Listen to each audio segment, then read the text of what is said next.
D. Hi, D. Hi, D. How'd you look nice today? Baby, you look so pretty.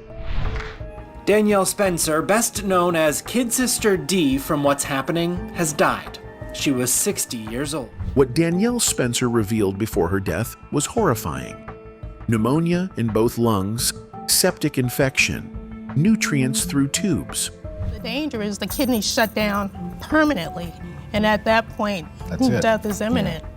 For 48 years, Danielle had been hiding decades of medical trauma, industry racism, and secret pain. Well, I think it was a family show, and of course, we had subject matter that everyone could relate to. Here's how one moment of childhood trauma killed America's sweetheart 48 years later. On August 1st, 2025, Danielle Spencer was rushed to Chippenham Hospital in Richmond, Virginia. What seemed like a routine urinary tract infection had turned septic, sending toxins coursing through her already weakened body. Her mother, Cheryl Pelt, would later reveal the horrifying details that Spencer had kept hidden from the public during her final battle. Spencer wasn't just fighting cancer, she was fighting the accumulated damage of nearly 5 decades of medical trauma. By the time she arrived at the hospital, pneumonia had invaded both of her lungs. Her body was so ravaged that she required medications and nutrients to be delivered through a tube, unable to sustain herself through normal means. The woman who had spent her adult life healing animals as a veterinarian couldn't heal herself from wounds that stretched back to her childhood. The public image of Dr. Danielle Spencer was one of triumph over adversity.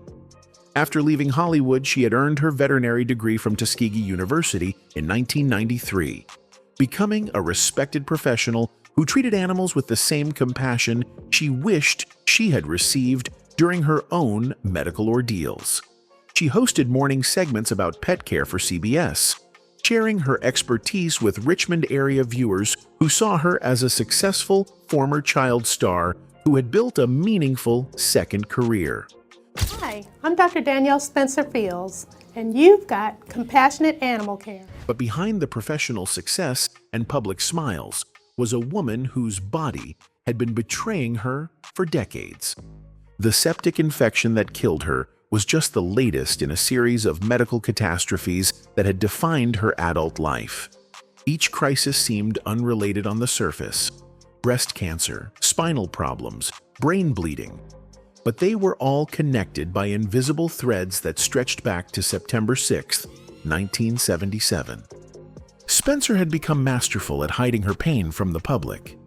Even as her body failed her repeatedly, she maintained a positive public persona that inspired others facing similar struggles.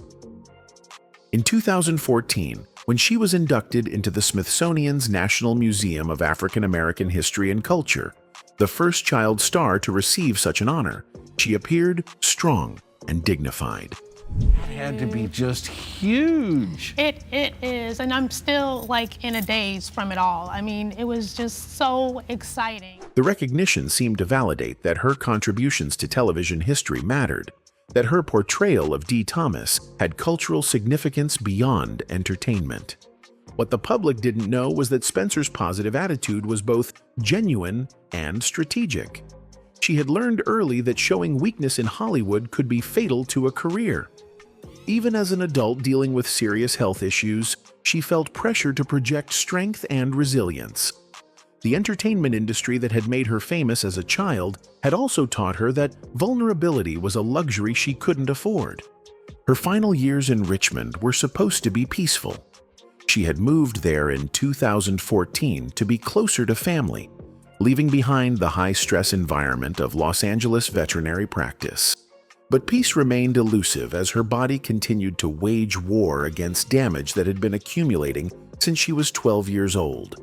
The urinary tract infection that became septic was her body's final surrender in a battle that had been raging for most of her life. The tragedy of Danielle Spencer's death wasn't just that it happened too soon, but that it was the inevitable conclusion of a story that began with trauma in childhood and never found true healing. To understand how America's sweetheart became a woman dying connected to machines, We have to go back to September 6th, 1977, and the car crash that changed everything. September 6th, 1977. It was supposed to be just another day of filming for 12-year-old Danielle Spencer. She and her stepfather, Tim Pelt, were driving to the set of What's Happening for work on the second season episode Trial and Error. Spencer was at the height of her fame, her character Dee Thomas beloved by audiences across America. The show had broken ground as one of the first African-American teen sitcoms, and Spencer's precocious performance was a big part of its success. If you're gonna eat that mess, you can at least use a spoon. Tim Pelt, who was Spencer's manager, protector, and father figure, had guided her career from age 8 and understood how to keep her safe in Hollywood's dangerous waters. At 12, Spencer trusted him completely. The second season was already proving successful, and Spencer's future looked limitless. She had fame, financial security, and a father figure who put her welfare first. But as their car traveled along the Pacific Coast Highway in Malibu that September morning, neither Spencer nor Pelt could have imagined they were heading toward a moment that would define the rest of Spencer's life and end Pelt's completely. The 5-car accident happened in an instant. According to witnesses, Pelt tried to shield Spencer during the impact, sacrificing his own life in an attempt to save hers. The man Spencer considered her father was killed instantly, while she was thrown into a coma that would last 3 weeks. Her small body was broken by the violence of twisted metal and shattered glass. Her arm fractured, her leg broken, her pelvis shattered. But the visible injuries were just the beginning. The trauma to her spinal cord and brain would create problems that wouldn't fully manifest for years, like medical time bombs waiting to explode throughout her adult life. The 12-year-old who went into that coma would wake up to discover that her body would never again be completely her own. When Spencer finally regained consciousness after 3 weeks, she faced not only the devastating news of her stepfather's death, but also the beginning of a lifelong relationship with pain, medical procedures, and uncertainty about her own physical limitations.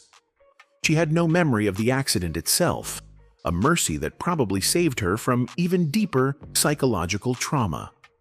But the absence of memory didn't protect her from the consequences that would unfold over the coming decades. The entertainment industry's response to Spencer's accident revealed much about how it valued child performers. While publicly expressing concern and support, the show's producers were privately calculating how to work around her injuries. When Spencer returned to filming, accommodations were made that prioritized the production schedule over her genuine recovery needs.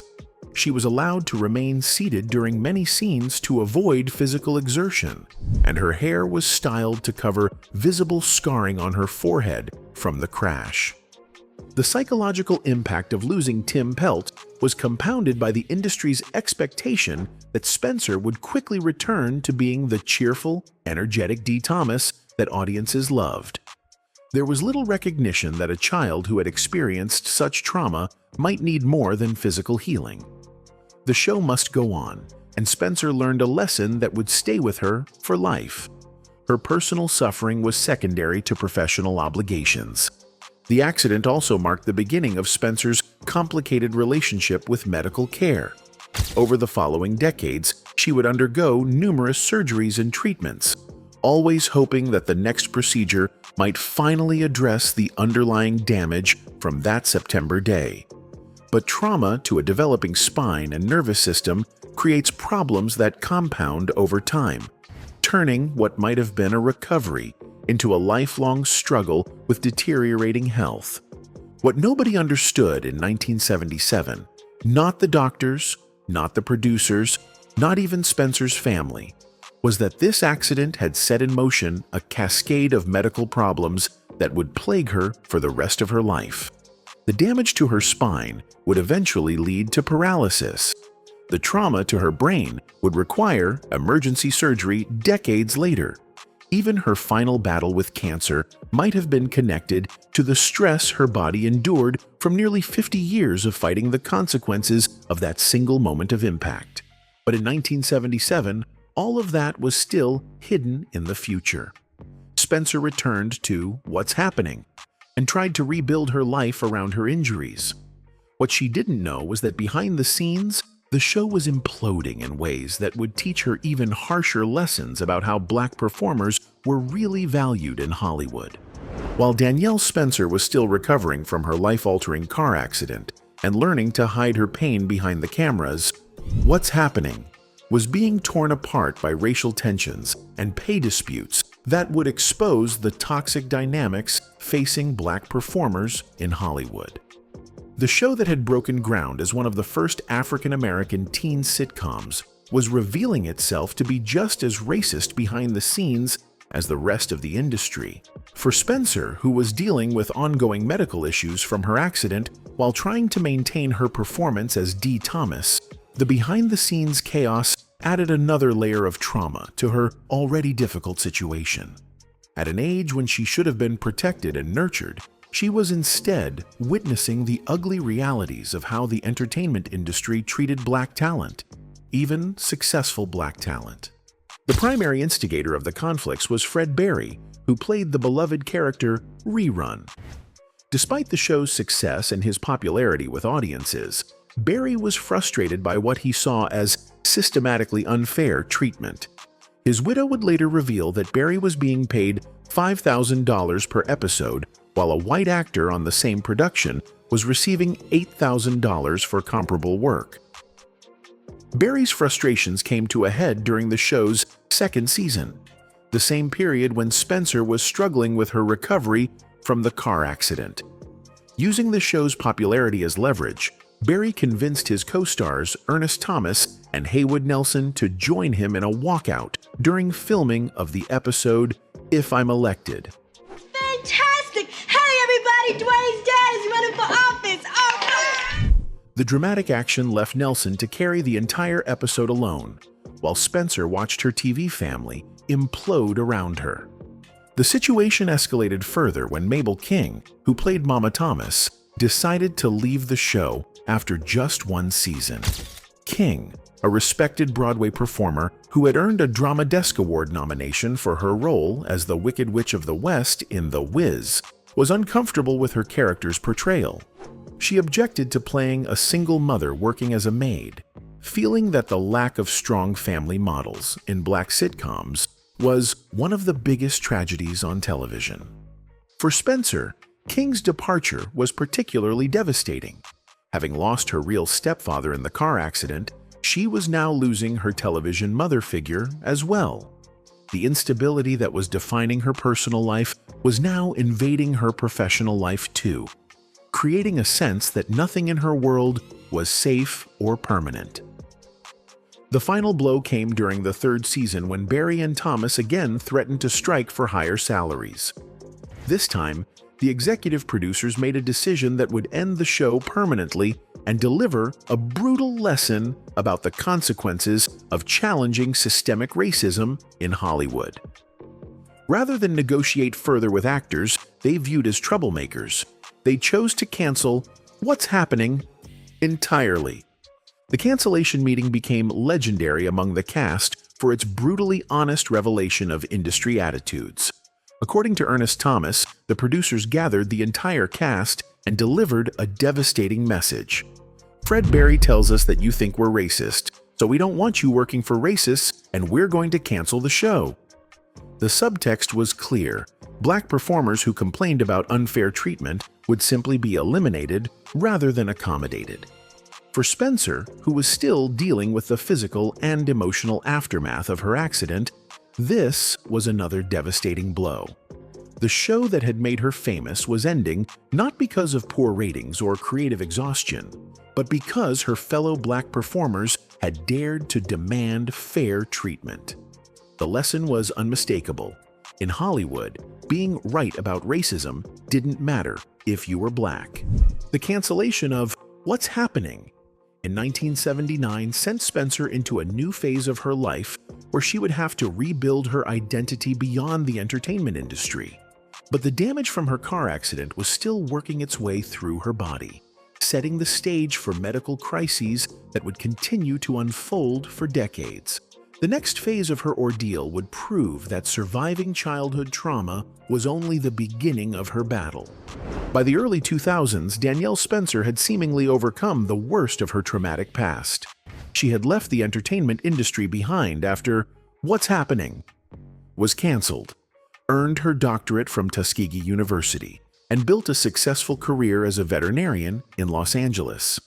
For over 2 decades, she had managed to live a relatively normal life despite the lingering effects of her childhood car accident. But the human body has a long memory, and trauma to a developing spine and nervous system creates problems that compound over time. The damage that had been inflicted on 12-year-old Spencer was still working its way through her system like a slow-acting poison, and the bill for that 1977 accident was about to come due with devastating interest. The diagnosis that would change everything came when Spencer was 46. Spinal stenosis, a narrowing of the spinal column that puts crushing pressure on the nerves. Doctors immediately suspected it was connected to the trauma she had suffered decades earlier.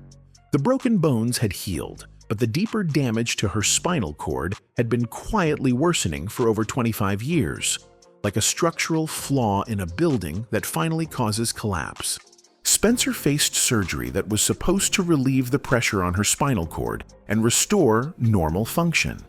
Instead, she woke up unable to move her legs. The woman who had spent her adult life on her feet, caring for animals and building a new identity away from Hollywood, was suddenly trapped in a wheelchair with no guarantee that she would ever walk again. The paralysis brought back all the helplessness and vulnerability she had felt as a child in the hospital after her car accident. The same medical uncertainty, the same dependence on others, the same fear about what her body might do to her next. But this time, she was an adult who understood exactly what she was losing. Spencer fell into what she later described as a deep depression as the reality of her situation set in. The numbness in her legs transformed into chronic, unmanageable pain that made every moment a struggle. For someone who had survived so much trauma and rebuilt her life successfully, this felt like the final blow that might break her completely. The irony wasn't lost on Spencer that she, who had dedicated her career to healing others, was now the patient desperately seeking someone who could heal her.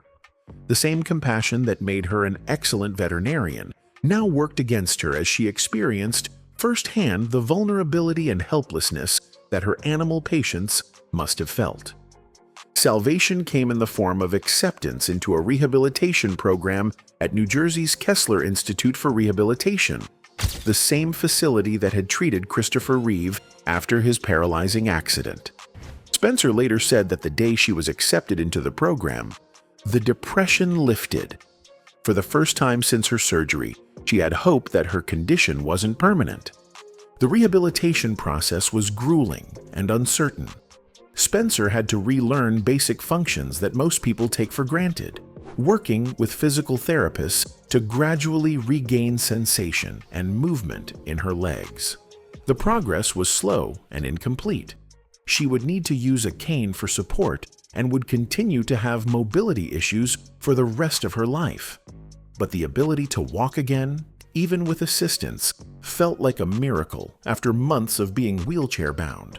What Spencer didn't realize was that the spinal stenosis was just the latest manifestation of damage that was still spreading through her body. The same accident that had caused her spinal problems had also created trauma to her brain that would require emergency surgery decades later. And the stress of dealing with chronic pain and repeated medical crises was wearing down her immune system in ways that would make her vulnerable to even more serious threats. As Spencer celebrated her recovery and returned to walking, she had no way of knowing that her body was preparing to betray her again. The cancer that would ultimately kill her was still years away. But the foundation for that final battle was being laid by the accumulated stress and trauma that stretched back to that September day in 1977. Her body had become a time bomb, and the next explosion was already counting down. In September 2014, Danielle Spencer faced a diagnosis that shattered her hard-won sense of security. After surviving a car accident, paralysis, and countless medical procedures connected to her childhood trauma, she now confronted an enemy that seemed unrelated to her past struggles: breast cancer. At age 49, the woman who had spent her career healing animals would need to fight for her own life once again. The diagnosis came as a complete shock to Spencer, who had believed that surviving spinal stenosis and paralysis meant she had endured enough medical trauma for one lifetime.